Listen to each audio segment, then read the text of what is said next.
Nous sommes toujours dans le cadre de l'importance des fossiles et nous allons étudier la notion de cycle sédimentaire.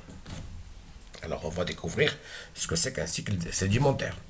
Commençons d'abord par la transgression et la régression. Et nous allons observer ensemble ces deux images-là, deux images de la carte de notre pays, le Maroc. Alors, nous avons une carte qui relate notre pays, le Maroc, durant le Jurassique inférieur, et une carte qui est à droite, qui nous montre, qui nous montre notre pays, le Maroc, pendant le Jurassique moyen. On voit que le Maroc a été envahi, soit que ce soit dans le Jurassique inférieur ou le Jurassique moyen, par une mer qu'on appelle la Mésogée. Lisons un petit peu. Alors, la Mésogée est une mer ancienne qui séparait l'Afrique de l'Eurasie. Transgression marine, couleur bleue. Voilà. C'est une zone qui est couverte par la mer. Durant le Jurassique, couleur bleue, durant le Jurassique inférieur et moyen, dans la partie nord du pays. Non seulement dans la partie nord du pays, mais aussi dans la région de Safi et Haha. Dans les deux cartes. Voilà. Donc on disait que pendant le Jurassique inférieur et le Jurassique moyen, le domaine marin, la Mésogée, s'étend au niveau de la partie nord du Maroc et vers l'ouest du Maroc, dans la région de Safi et de Haha. Mais la question, comment on a su actuellement, avec la connaissance actuelle, que il y a des millions d'années, ces deux zones-là de notre pays ont été envahies par la mer. Comment on a pu savoir, on a pu connaître un événement qui est daté de millions d'années, avec nos connaissances actuelles. Comment on a fait? C'est notre sujet sur la transgression et la régression.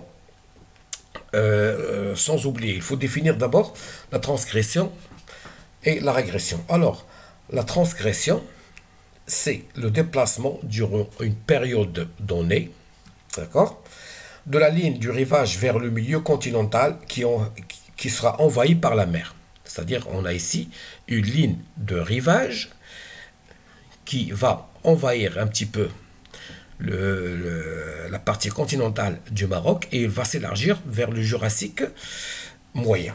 D'accord? La régression, c'est quoi? C'est le contraire. C'est le retrait, c'est le déplacement durant une période donnée de la ligne de rivage vers la mer, ce qui fait apparaître de nouveau le milieu continental. Ligne de rivage, c'est quoi? C'est cette ligne-là. C'est une limite entre le domaine marin et le domaine continental. Donc, on voit ici que le Jurassique inférieur, pendant le Jurassique inférieur, le nord du Maroc a été moins envahi par la mer. Mais pendant le Jurassique moyen, le nord du pays a été plus envahi par la mer. Et la question se pose toujours, comment on a su ça?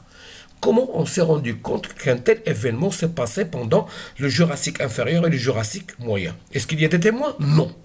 Alors, il y a d'autres moyens qui se basent sur les fossiles.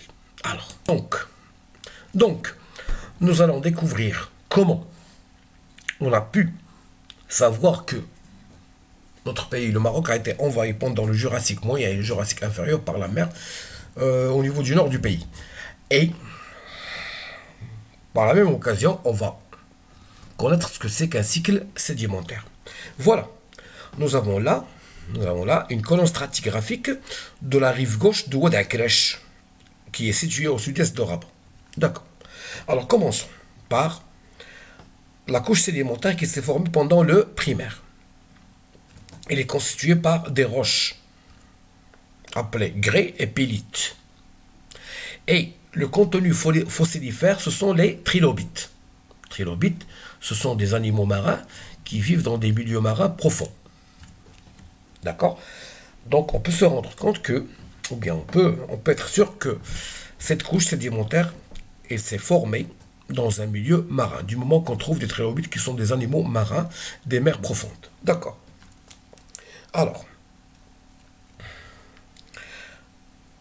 après, au niveau du tertiaire, on a d'abord des couches calcaires riches en êtres vivants et poudinques.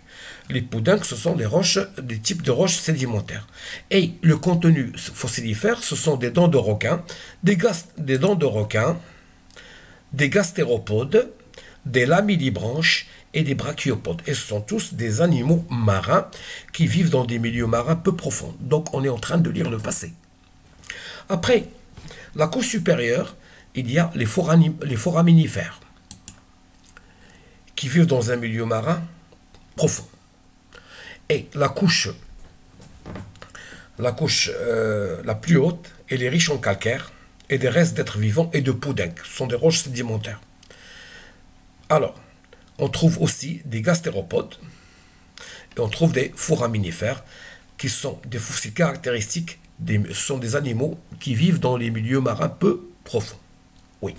Donc, on a des couches sédimentaires qui se sont formées dans un milieu marin. Mais, on a ici deux anomalies, ou bien deux contacts anormaux, D1 et D2.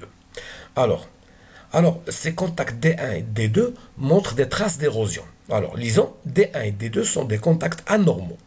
Ces contacts indiquent qu'il y a eu érosion des couches sédimentaires sous-jacentes après leur dépôt. Ah, on a ici une érosion. Alors, une érosion ne peut s'effectuer que dans un milieu qui n'est pas couvert par la mer.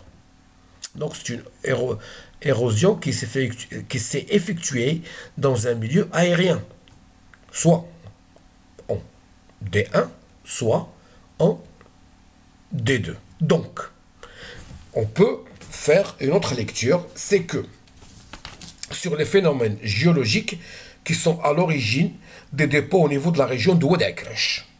Alors, il y avait d'abord transgression durant le primaire. Je dis bien transgression durant le primaire. Il a entraîné un dépôt de grès et de pellite, riche en trilobites, suivi par une régression, c'est-à-dire un retrait de la mer, une régression, entraînant une érosion, qui a donné un contact anormal matérialisé ici par D1. Après, pendant le tertiaire, surtout le Méocène, voilà. Alors, la région a connu une autre transgression, c'est-à-dire la région a été envahie de nouveau par la mer, qui a débuté par des dépôts de poudingue, voilà, et de calcaire riche en brachiopodes, qui sont des animaux marins. Lamellibranches, gastéropodes et dents de requin. Ce sont tous des animaux marins. La transgression a entraîné par la suite des dépôts de marne riches en foraminifères. Entre le tertiaire et le quaternaire, et le début du quaternaire, la région a connu une régression qui a